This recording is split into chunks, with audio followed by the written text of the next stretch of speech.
Especially when it's no, you have to ask. He agrees, then you can put on your camera. But when your camera is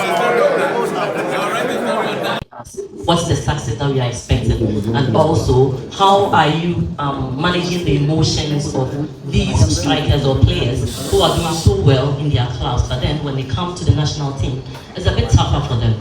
I guess they have emotions and they go through a lot. How do you manage them for them to accept it and come back to play for us again? So I know for, let's say, general coaches, we don't have time, but I'm a strong believer that success needs time and also needs consistency. And for me, I think the best thing I can do for them is to call them, to show my trust in them, and we as a coaching staff to show our trust in them, that we believe in them, and we had like I said last week, also we had good talks with also some of them, and I strongly believe that they will deliver. Otherwise, I wouldn't call them. And like I said, as a team, when we have our defensive discipline and our defensive hunger to protect the goal as like a lion, I'm sure we will be awarded with goals up front. Shake. Please, car number GE 815. You blocked somebody. The person wants to go. So please kindly do the announcement. Yes, Coach. My name is Yao Ijemi and I'm from CTFM Channel 1 TV. Some of the players that you've invited for these qualifiers, they've been involved in social issues, addressing social issues. And right now in Ghana, the present social issue is the fight against Galamsey. Let's say your players take a stance against Galamsey. Would you be comfortable with it? And this is also to Henry Asatichun, as a communications director for the Ghana Football Association. Let's say some of the players take a stance against Galamsey. What is the position of the FA? Thank you. I think, to be honest, we have so many, and I think it's a serious problem, a very serious problem, but we have to do and focus on our jobs. You know, there are a lot of things which have also distracted maybe myself also. You know, I'm questioning myself, or I was questioning myself, okay, what could I have done better? If, let's say, I have an accident, there's nothing I can do about it. But you know, there are other things and also other distractions to the team. And for us, to be honest, it's about focusing on Sudan and nothing else. After we win, then we can talk about every other topic. Okay? Thank you. But it's all. Yeah, Harry photo. But Harry photo. Okay, Harry, you haven't spoken. my name. The FA's position? Yes. Well, I think we are a responsible entity, and so we cannot fold our arms when matters of this nature that concerns the nation befall us. But we've got a body that is solely responsible for events of this nature. The Executive Council is the body that handles some of these issues. So I cannot speak in my capacity until the Executive Council has taken a definite position on what the FA's direction is.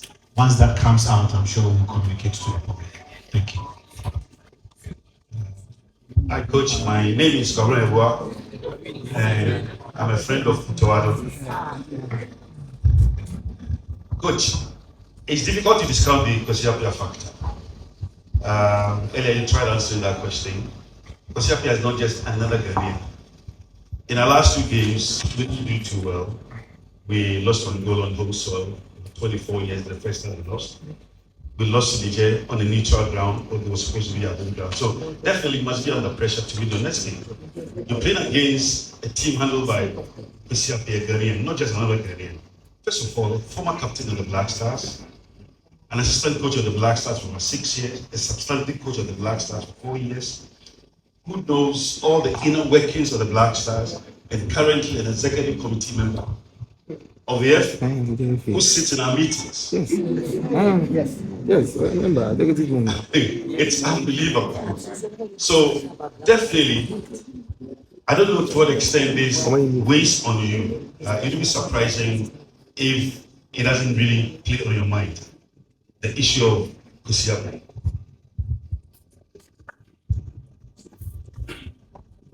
Okay. Yeah. Thank you for your question. Maybe a little side story. My grandmother, who passed away for a long time, was a married. Yeah? So you've been always been our boss. She was always like, "Who's this handsome guy?"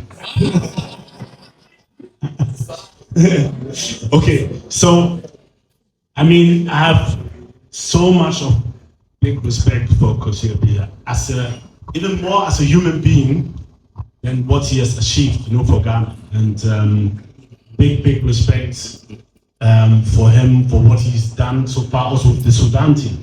They are leading in the World Cup qualifiers in a group of Senegal, Guinea-Bissau, and Togo. I mean, there's no way we will underrate them. They are very good. And for those who sometimes, and also the players, sometimes maybe it comes in their minds that, we play against Nigeria or we play against, no, those times are over. So I don't like also to compare, like maybe 2006, we did this, and it's 2024. Everybody can play, everybody can defend, like I said. And they're leading the World Cup group with 10 points. Nobody's bringing this statistics, but this is a fact. So we are very much aware of their ability and their strength. And to be honest, for me, and this is how I also made it as a player, I will always put us aside who's playing against me. Like, sometimes I knew people personally, but I have to play hard against them. And it will be the same way. Like I said, I have so much of respect for Kwesi Appiah for what he has achieved in his life, especially for Ghana. But we have to put everything aside. If we play, it's about us. It's about us showing our defensive discipline, our passion on the pitch. We have good footballers, and we have better footballers than them.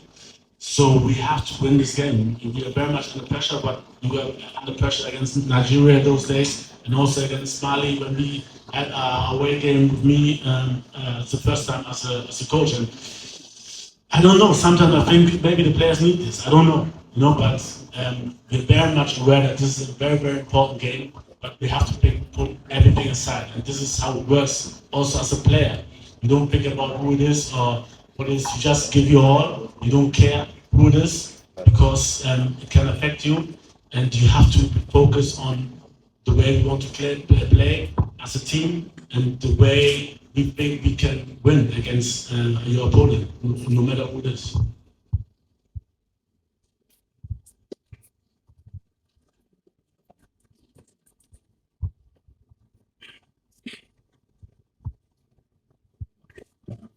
Thank you very much.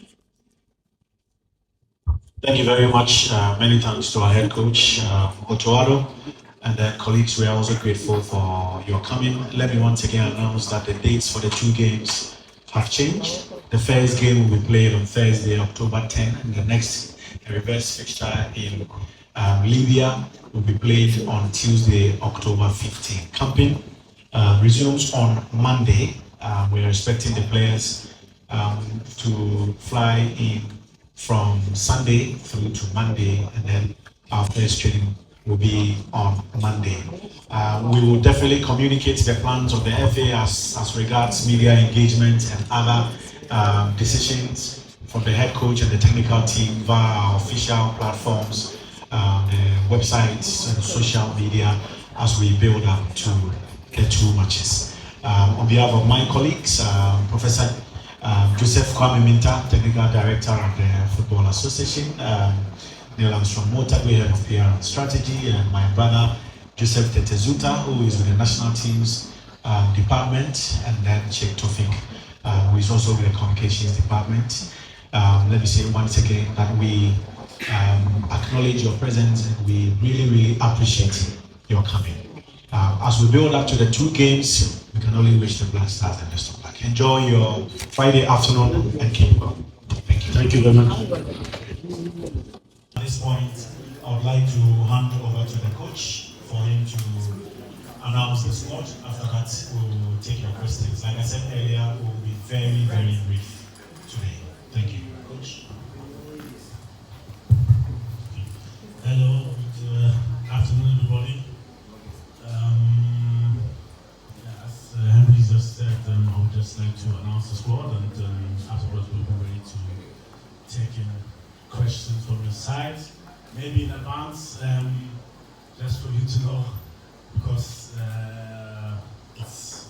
I've been doing this for the last 2 times, but today I won't ask or answer any question about players who are not on the squad, okay? Because it will take too much time, and there are so many other good questions, and we shouldn't waste our time on this. It's just about the players which are there, and that's it, okay? So I won't be answering questions about players who are not on the squad. I'll just answer, if you have a question about players who are on the squad, I'll answer them, or anything else, but I won't talk too much about players who are not on the squad, okay? Because they're like 400 possible players who also could be in the national team, but they're not on the squad. Okay. So we will start with the announcements. Goalkeepers, we have Lawrence Atizigi from Zangali, we have Joseph Bonicott from Crawley Town, we have Frederick Asari from Asante Kotoko. Defenders, we have Tariq Lamte from Brighton, Ho and Abian. We have Kingsley Schindler from Samsung Sport. We have Alexander Jiku from Fenerbahce Istanbul. We have Abdul Mumin from Rayo Vallecano.